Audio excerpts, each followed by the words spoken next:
their suffering. Sometimes people with such dense pain bodies become activists fighting for a cause. The cause may indeed be worthy, and they are sometimes successful at first in getting things done.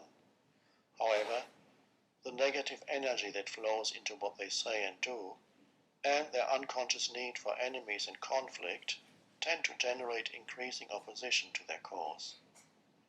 Usually they also end up creating enemies within their own organization, because wherever they go, they find reasons for feeling bad, and so their pain body continues to find exactly what it is looking for.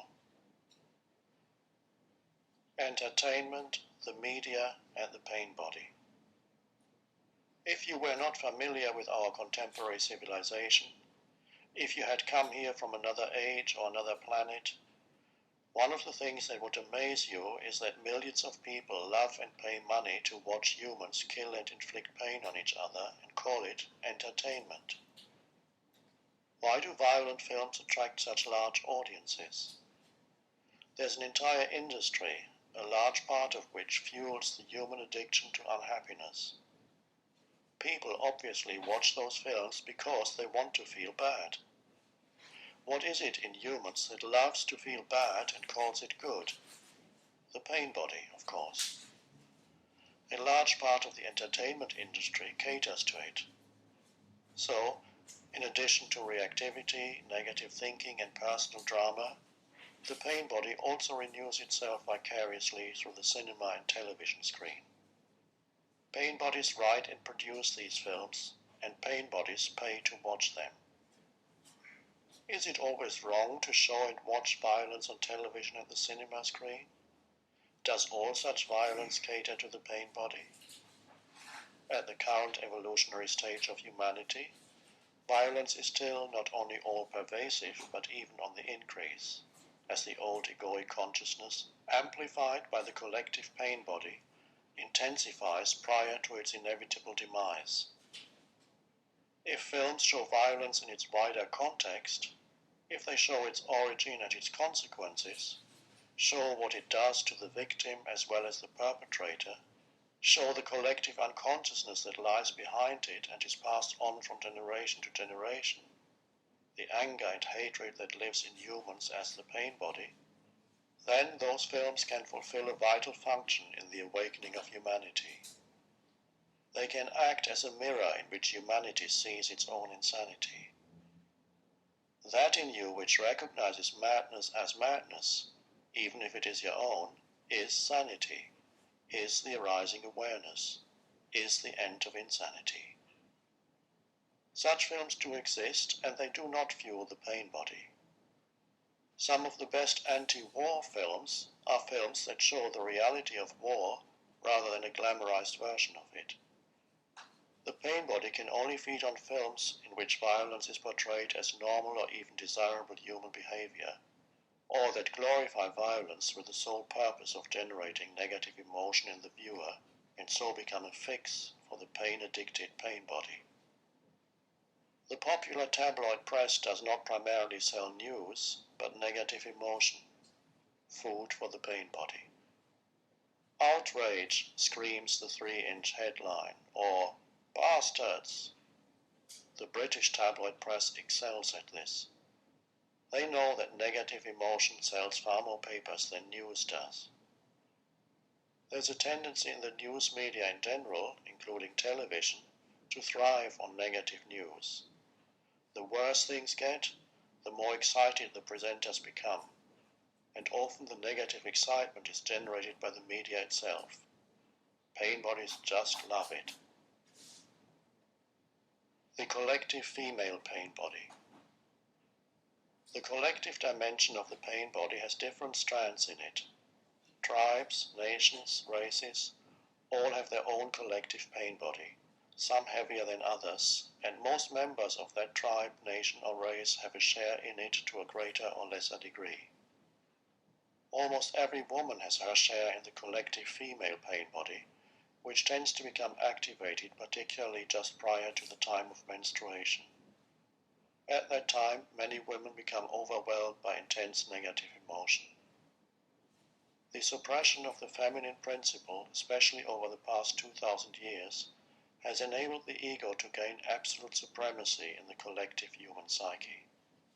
Although women have egos, of course, the ego can take root and grow more easily in the male form than in the female. This is because women are less mind-identified than men. They are more in touch with the inner body and the intelligence of the organism where the intuitive faculties originate. The female form is less rigidly encapsulated than the male, has greater openness and sensitivity towards other life forms, and is more tuned to the natural world. If the balance between male and female energies had not been destroyed on our planet, the ego's growth would have been greatly curtailed. We would not have declared war on nature, and we would not be so completely alienated from our being. Nobody knows the exact figure because records were not kept, but it seems certain that during a 300-year period, between 3 and 5 million women were tortured and killed by the Holy Inquisition, an institution founded by the Roman Catholic Church to suppress heresy. This surely ranks together with the Holocaust as one of the darkest chapters in human history. It was enough for a woman to show a love for animals, walk alone in the fields or woods, or gather medicinal plants to be branded a witch, then tortured and burnt at the stake. The sacred feminine was declared demonic, and an entire dimension largely disappeared from human experience. Other cultures and religions, such as Judaism, Islam, and even Buddhism, also suppressed the female dimension, although in a less violent way. Women's status was reduced to being childbearers and men's property. Males who denied the feminine even within themselves were now running the world, a world that was totally out of balance. The rest is history, or rather a case history of insanity. Who was responsible for this fear of the feminine that could only be described as acute collective paranoia? We could say, of course, men were responsible. But then, why in many ancient pre-Christian civilizations such as the Sumerian, Egyptian and Celtic, were women respected and the feminine principle not feared but revered? What is it that suddenly made men feel threatened by the female? The evolving ego in them. It knew it could gain full control of our planet only through the male form, and to do so, it had to render the female powerless. In time, the ego also took over most women, although it could never become as deeply entrenched in them as in men. We now have a situation in which the suppression of the feminine has become internalized, even in most women. The sacred feminine, because it is suppressed, is felt by many women as emotional pain. In fact, it has become part of their pain body, together with the accumulated pain suffered by women over millennia through childbirth, rape, slavery, torture, and violent death. But things are changing rapidly now. With many people becoming more conscious, the ego is losing its hold on the human mind. Because the ego was never as deeply rooted in women, it is losing its hold on women more quickly than on men. National and racial pain bodies. Certain countries in which many acts of collective violence were suffered or perpetrated have a heavier collective pain body than others. This is why older nations tend to have stronger pain bodies. It is also why younger countries such as Canada or Australia, and those which have remained more sheltered from the surrounding madness such as Switzerland, tend to have lighter collective pain bodies. Of course, in those countries, people still have their personal pain body to deal with. If you are sensitive enough, you can feel a heaviness in the energy field of certain countries as soon as you step off the plane. In other countries, one can sense an energy field of latent violence just underneath the surface of everyday life. In some nations, for example in the Middle East, The collective pain body is so acute that a significant part of the population finds itself forced to act it out in an endless and insane cycle of perpetration and retribution, through which the pain body renews itself continuously. In countries where the pain body is heavy but no longer acute, there has been a tendency for people to try and desensitize themselves to the collective emotional pain. In Germany and Japan, through work.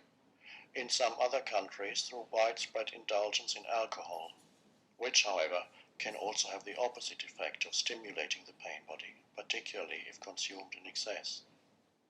China's heavy pain body is to some extent mitigated by the widespread practice of Tai Chi, which amazingly was not declared illegal by the communist government that otherwise feels threatened by anything it cannot control.